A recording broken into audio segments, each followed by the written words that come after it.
Does anyone else remember staring at their TV, watching the DVD logo bounce around the screen?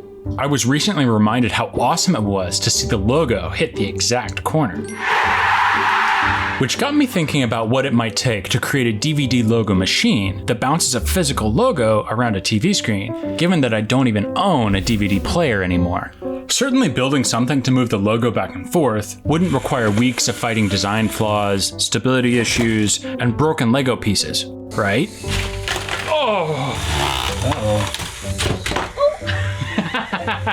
Completing this project was an engineering journey that required solving tons of surprising and interesting problems. The first of which happened before I even started building, when I realized that using Lego motors to make something bounce was going to be nearly impossible. Although you would think a setup like this would be great at bouncing the logo between two walls, because the driving gear is circular, the logo really just slowly approaches the wall and then slowly backs away, rather than actually bouncing. What we want, however, is for the logo to move towards the wall at a constant speed, hit it, and then immediately reverse direction. And to pull this off, I'm going to be using these Lego treads, which I conveniently own several feet of. Lego tread can be clipped around these special gears, with the DVD logo mounted on the outside, moving the logo towards the wall at a constant speed, wherever the tread is flat, making the bounce much more realistic. But before I can make a full prototype, I need to recreate the DVD logo itself, which will determine the size of the entire machine. Creating logos out of Lego isn't always an exact science, but thankfully, there are several versions of the DVD logo, and this one is simple enough to accurately recreate. I was able to use 4 of these curved slope pieces for the shape of the disc, these rounded tiles for the Ds, and chi-slopes, 1x1 slope pieces for the angles of the V, which altogether made the logo turn out really good for our first pass. I only had to fill this small gap and increase the width of the Ds before I was happy with it. Though getting these sections attached together required some complicated connection points, and wound up taking more design time than the letters themselves. And is it just me, or does this kinda look like a smiley face? Next I made a version with everything mounted on a black base, which turned out really slick. The back of the logo also has 2 slots for some bars to slide into, allowing me to easily move the logo around. Which means I can finally start work on the actual machine, using the completed logo to eyeball how big it should be. This seems a little too small. Ah, that's better.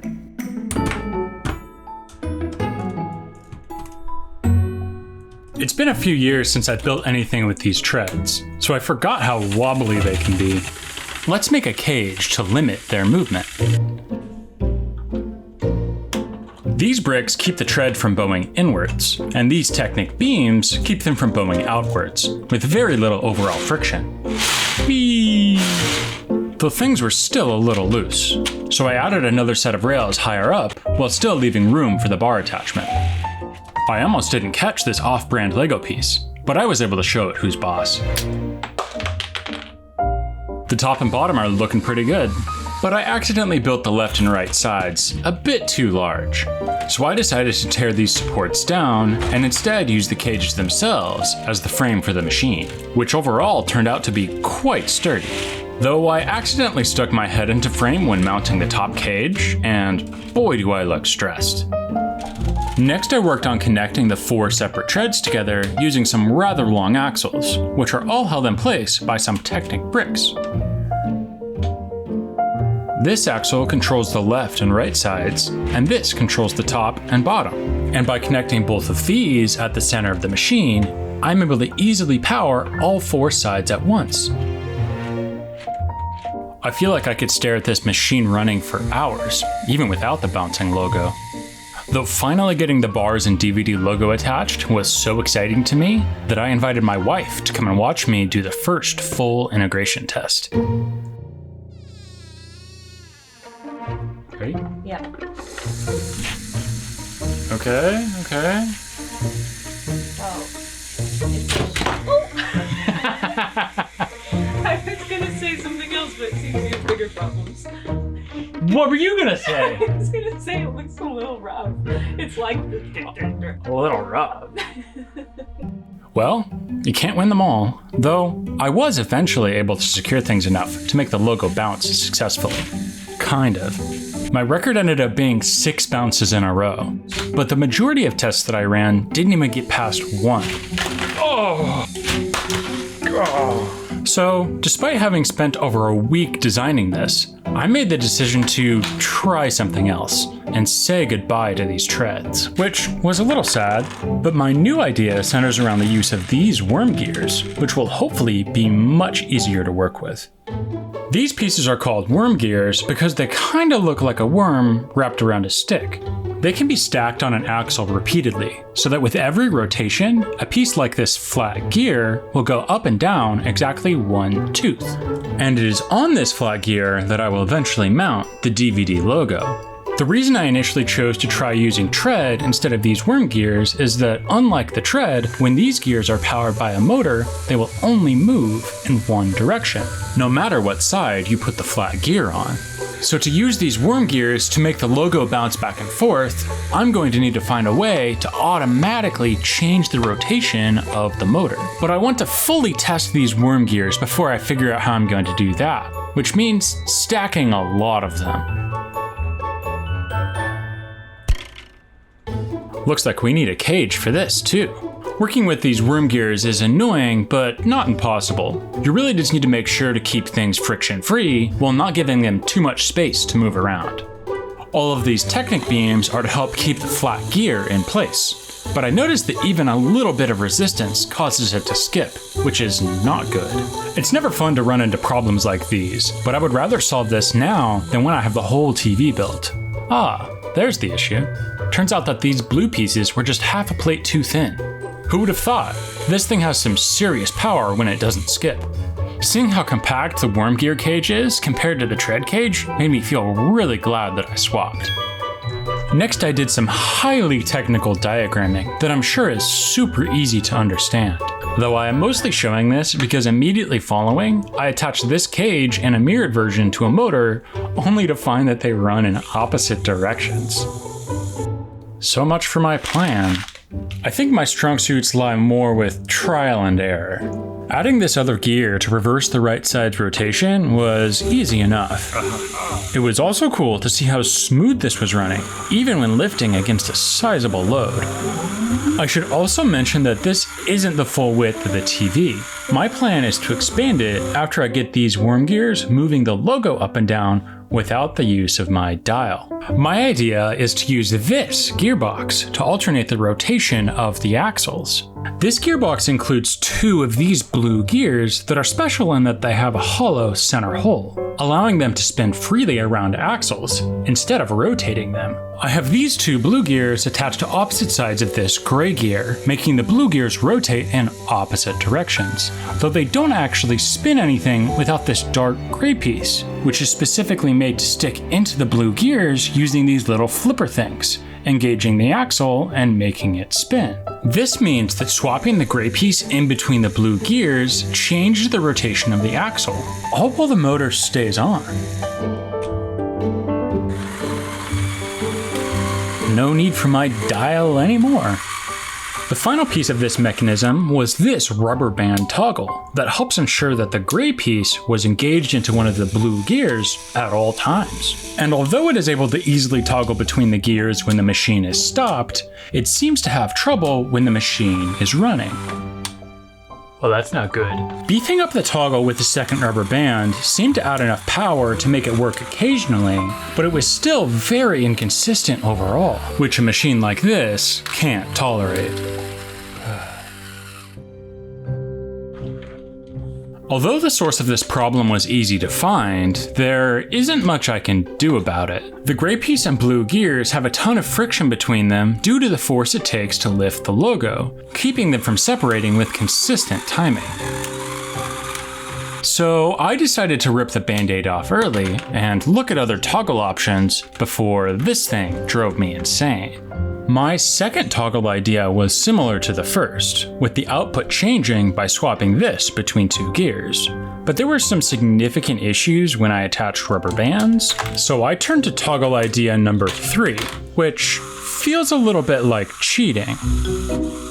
This little guy is a Lego switch that interfaces seamlessly with my motor. Instead of attaching my motor directly to the dial, I can run power through this switch, allowing me to run the motor, reverse it, and stop it, all while the power is on. I usually like coming up with mechanical solutions to my problems, but I'm okay making an exception. What is cool is that I can still use the rubber band toggle to keep the switch in either forward or reverse.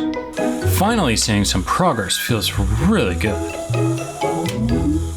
My next goal is to make this less wobbly, and to mount the switch vertically so that I can use the motion of the bar to toggle it. So I designed another version of the cage that has some levers for the bar to activate when it reaches the top or bottom. These supports had to be pretty sturdy to withstand the backlash from all these rubber bands. Extending the levers and using their motion to toggle the switch took a bit of tweaking to get right, but it was pretty straightforward in the end.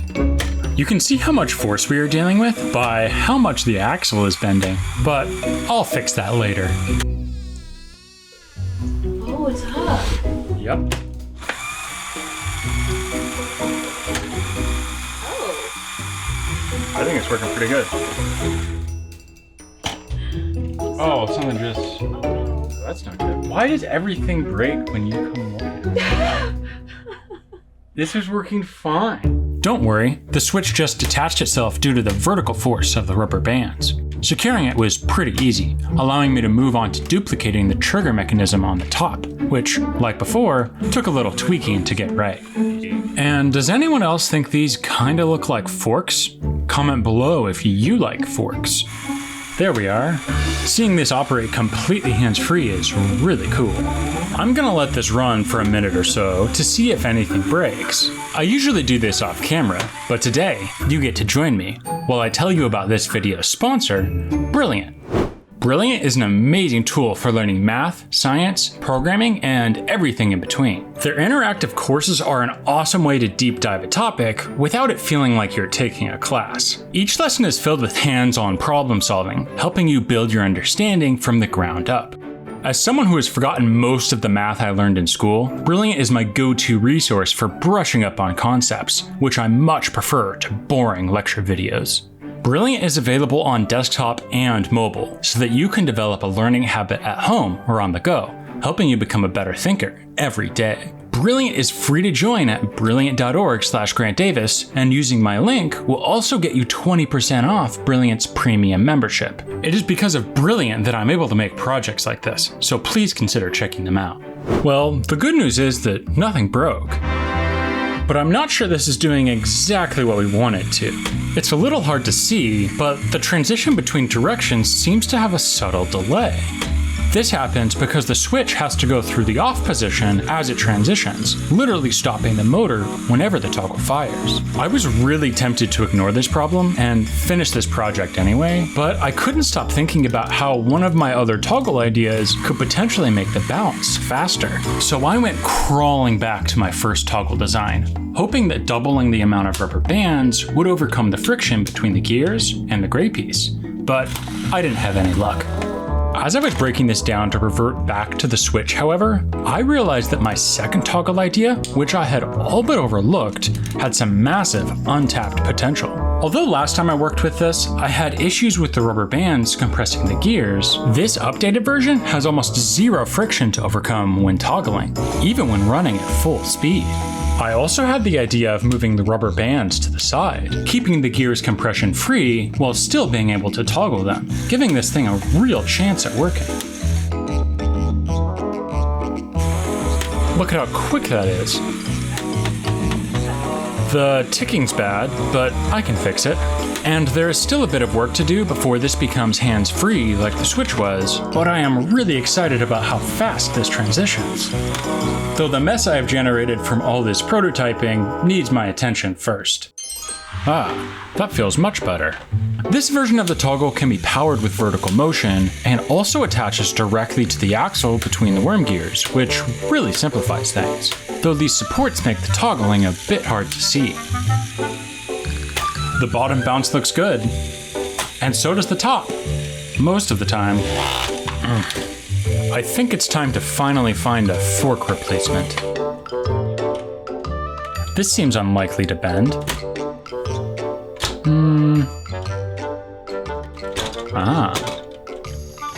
There we go. Much sturdier now. No matter how the final model turns out, I am really proud of how clean this looks.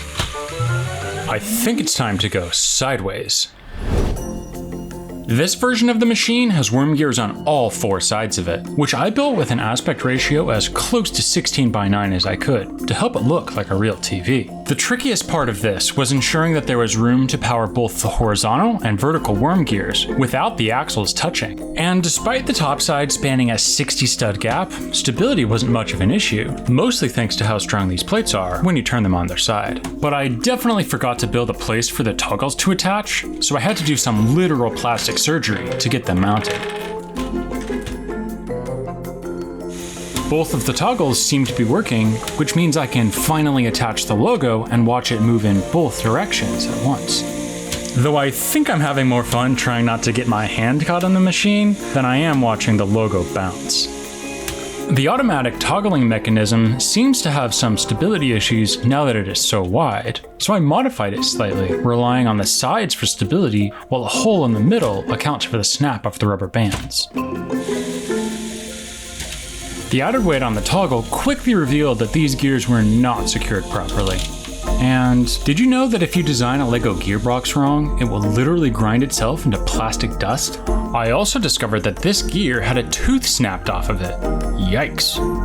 The updated toggle is looking really beefy, but as soon as I had done the surgery to get it reattached, I had to remove it again, because I noticed that the toggle delay was back.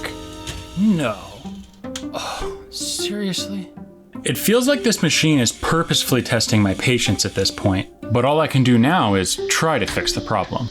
My first thought was that maybe the new toggle design was the issue, so I disassembled it yet again and didn't find anything. The only theory I had was that the rotation of the driving gear kept the toggle from disengaging. But seeing as this beam is always able to freely rotate towards the other gear, there's no way the massive force from the rubber bands wouldn't be able to toggle it. And although these 4 rubber bands certainly make a loud sound, after thinking about it a bit more, I realized that I was only using a fraction of the rubber band's power. Up until now, I had been relying on the rubber bands to pull this beam back and forth, which in turn toggles the gears. But the rubber bands also use their energy to smack this piece downwards into the frame of the toggle, where all of its momentum is completely absorbed.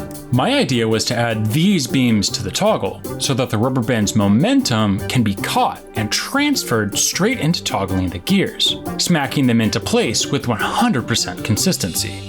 I just can't believe I didn't think of this sooner. Oh gosh, I'm so nervous. I'm about ready to turn this on. I've done tests for the up and down and left to right. All I have to do is turn this on and it'll go. Please bounce. Oh my gosh. Let's go! Let's go! Okay. We did it! It works! Oh, is that gonna hit? Yep. Oh my gosh. Oh, so close to the corner. The final machine was supposed to just be a cleaner version of the prototype, but I ended up redesigning almost every piece of it. The biggest change was probably these upgraded corners, which now spin the worm gears nearly twice as fast as before. To power them, I gave each of the toggles another motor, and also made the entire toggle removable for quick and easy surgery. I had noticed earlier that the worm gears were quite wobbly at high speeds, so I added these stabilizers all around the edges. And covering everything is the black screen, which has these perfectly sized holes so the toggle mechanism can poke through. The front of the machine is designed to look like a real CRT TV, so I changed its size again to make it boxier than before, though I think my favorite detail has to be these multicolored video jacks. The 2 bars are now attached to these carts, which seriously helps reduce friction, and the DVD logo itself was changed to all white, contrasting super well against the black bars and background. Now all I have to do is combine these sections together.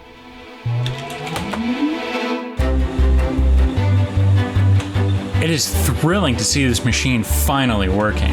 When I started this project over 3 months ago, I had no idea that recreating this simple movement would require so much engineering. But I'm really glad I persisted through all the twists and turns, because seeing this logo bounce is so satisfying. There may be limits to what you can build with Lego, but I haven't found them yet. What do you think? Maybe. Maybe? No, wait. Maybe. Oh my gosh. No. Ah. Ah. No, that's just not. Oh.